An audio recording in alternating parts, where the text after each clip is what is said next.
மலைய குருடி கதவு துறடின்னு ஒரு பழமொழி சொல்றாங்க. என்ன சாமி? மலைய குருடி கதவை திரடின்னு ஒரு பழமொழி சொல்றாங்க. அந்த பழமொழியில ஏதோ ஒரு தத்துவம் இருக்கிறதா என் மனசுக்கு தெரியுது. அது என்னங்கிறத புரிய முடியல. அந்த தத்துவத்தை ஏன் சாமி இதெல்லாம் சரியா சாமி? இதுக்குதான் எந்திரிச்சு வந்தாரா? இது எங்க மத்தியால உட்காந்துட்டு பேசுற மாதிரி இருக்குதானா?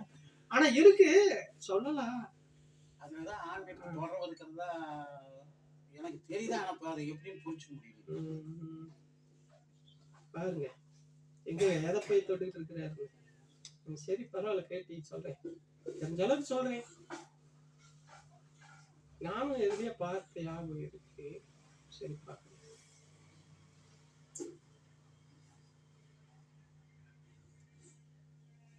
அந்த காலத்துல சாமி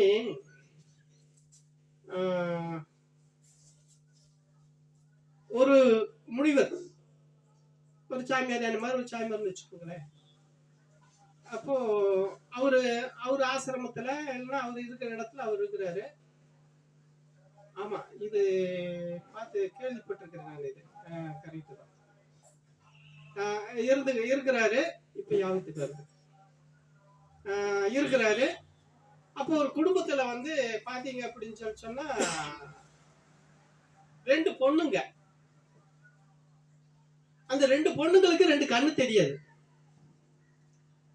இப்ப நம்ம மாதிரின்னு வச்சுக்கோங்களேன். இது பின்னாடி நமக்குதே வரும். அதனால நான் சொல்றேன், வேக்கானமா கேளுங்க.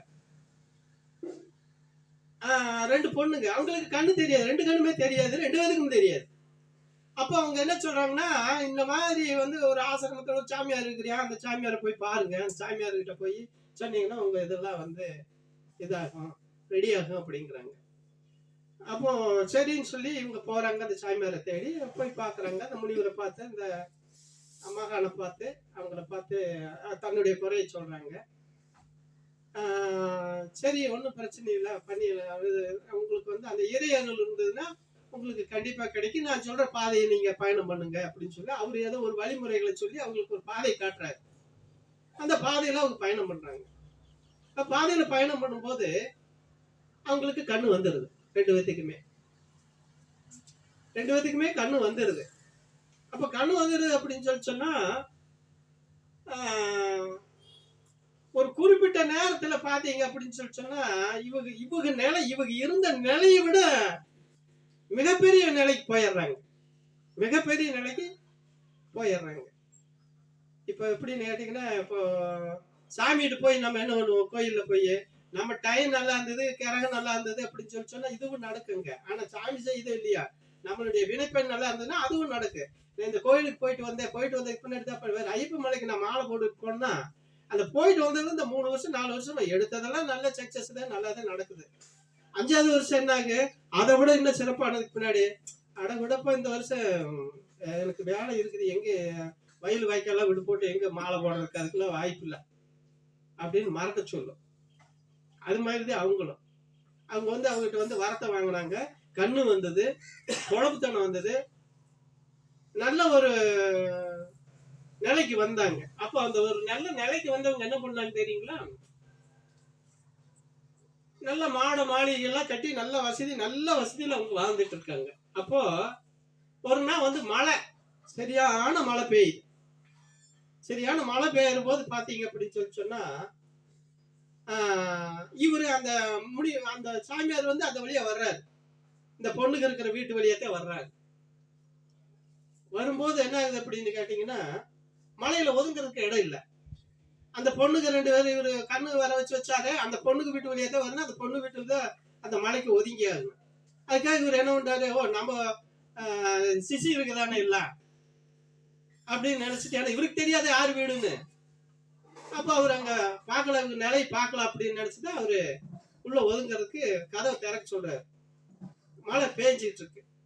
அப்ப இவங்க என்ன பண்றாங்கன்னா, இவங்க இருக்கிற அந்த சுகபோகத்துல இவங்களுக்கு தெரியாம யாரோ வந்திருக்கிறாங்கன்னு சொல்லி கதவு தட்டுனா இவங்க திறக்க தயாரா இல்லை. அப்ப கதவு திறக்க, ஆனா இவர் என்ன சொல்லி கொடுத்திருக்கிறாரு, மனித நேயத்தை நீங்க அப்படியே சொன்னதுதான், மனித நேயத்தை நீங்க கடைபிடிச்சீங்கன்னா வாழுவீங்க. அதை என்கிட்ட இருந்து மறந்தீங்கன்னா அடுத்த நிமிஷம் நீங்க ஒண்ணுமில்லாம போயிடுவீங்க. அதை சொல்லித்தானே உங்களுக்கு கண்ணு வந்துச்சு.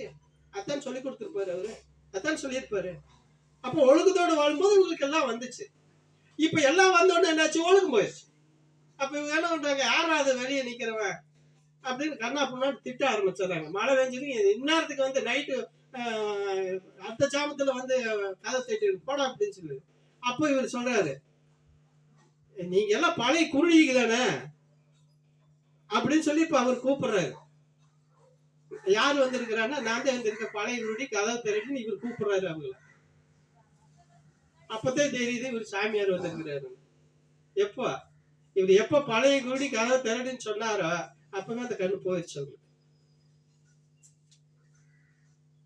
சரிங்களா? இது எதுக்கு சொல்றது தெரியுங்களா? வாங்குற போது சாமி நான் உங்களுக்கு நான் அதை பண்ணி போடுறேன், இதை பண்ணி போடுறேன், நான் அதை செஞ்சு போடுறேன்னு சொல்லி வாங்குறது. உங்களுக்கு நல்ல காலம் மறந்துடுச்சு, நல்லபடியா சோகத்துக்கு வந்துட்டீங்கன்னா இதை மறந்துடுறது. இன்னைக்கு அதானே நம்ம வாழ்க்கையில நடக்குது.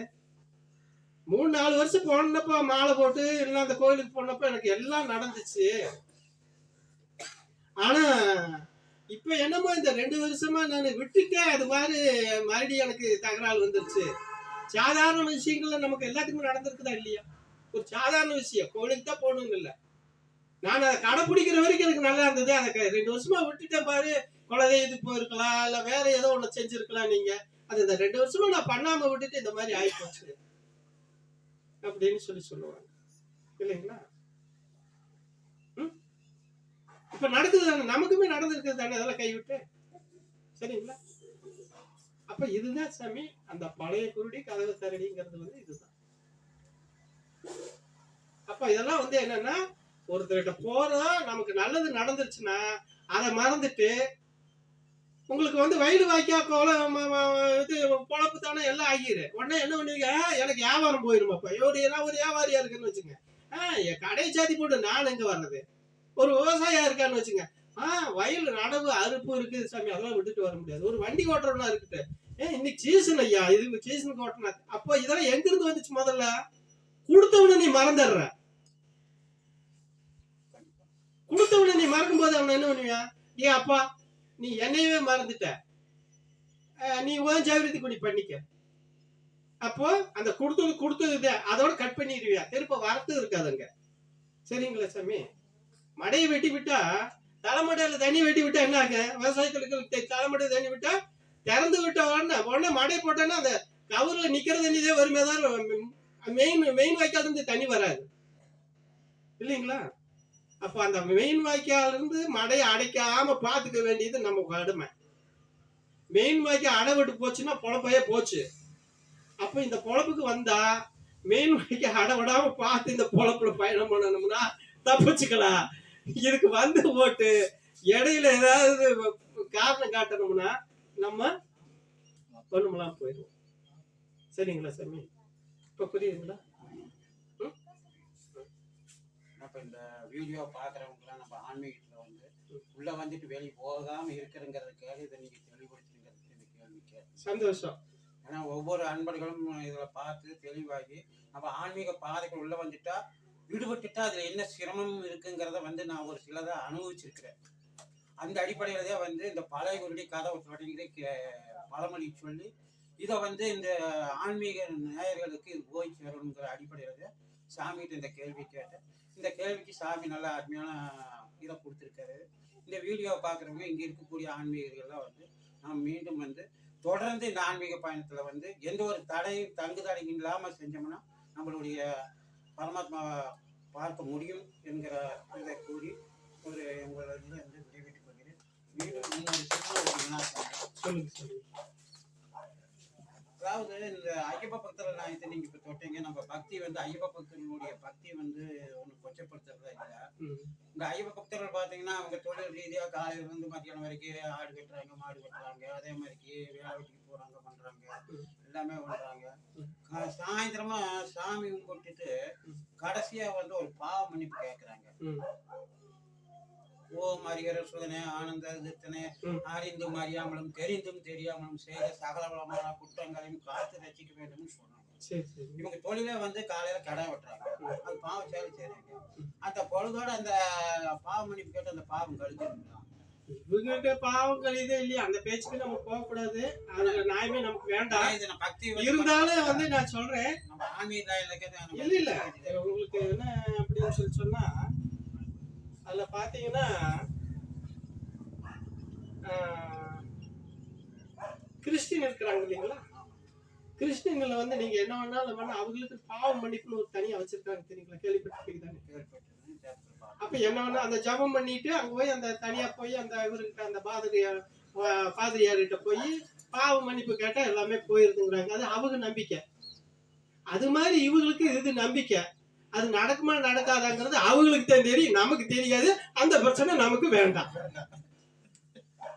சாமி கடைசியில அதை பிரச்சனைக்கு போக வேண்டாம். சாமி உண்மை அதுதானே, அவங்களுக்கு அது நம்பிக்கை இல்லைங்களா, சாமி நம்மளை மன்னிச்சுக்குவாரு அப்படின்னு நம்புறாங்க. அந்த நம்பிக்கைக்கு நம்ம ஏன் உலகீனமா இருக்குன்னு நம்மளும் நம்ம பார்ப்போமே, நம்மளுக்கு வருதா விஷயம் நடக்குதா, இது உண்மை நடக்குதா, அதை மட்டும் பார்ப்போமே. அதே போல கிறிஸ்டின்ல அவங்க பாவம் பண்ணிவாது அதெல்லாம் வந்து நம்ம சொல்ல நம்ம தயாரா இல்லை. அது அவங்க நம்பிக்கை, மன்னிச்சுக்குவாருன்னு நம்புறாங்க, இருக்கட்டுமே. நம்ம ஏன் அதுக்குள்ள போகணும்? ஆன்மீகத்துல எப்படி உங்களை குரு நாங்க நம்புறோமோ அது மாதிரி அவங்க அவங்களே தான் நம்பிக்கிறாங்க. உண்மை அதுதானே. நீங்க குரு வந்து நல்வழி காட்டி நாங்க உங்களை நம்புறோம், சரி, அது மாதிரி அவங்க நம்பிக்கிறாங்கன்னு முடிக்கிறீங்க. ஆமா, ரொம்ப சந்தோஷம். அவங்க நம்பிக்கை தானே. நான் அப்படியே சொன்னேன், நம்பனாத்தான் பொழப்புன்னு சொல்லிட்டேனே. ஏன் சாமி நீ இதை விட நீ என்ன சொல்லணும்? நம்பனாத்தான் என்ன பொழப்பு, அது நல்லதா கெட்டதா அந்த அந்த இதுக்கு போக வேண்டாம். நம்பிக்கை, அதனால வந்து அது வேண்டாம் நமக்கு, சரிங்களா. அதெல்லாம் போய் பேசணும்னா தப்பா போய் வேண்டாது. இந்த திருநாள்ல வந்து ஆன்மீக ஒழுங்கை எங்களுக்கு ஏற்படுத்தி கொடுத்து மேலும் ஒரு ஆத்மா சரி.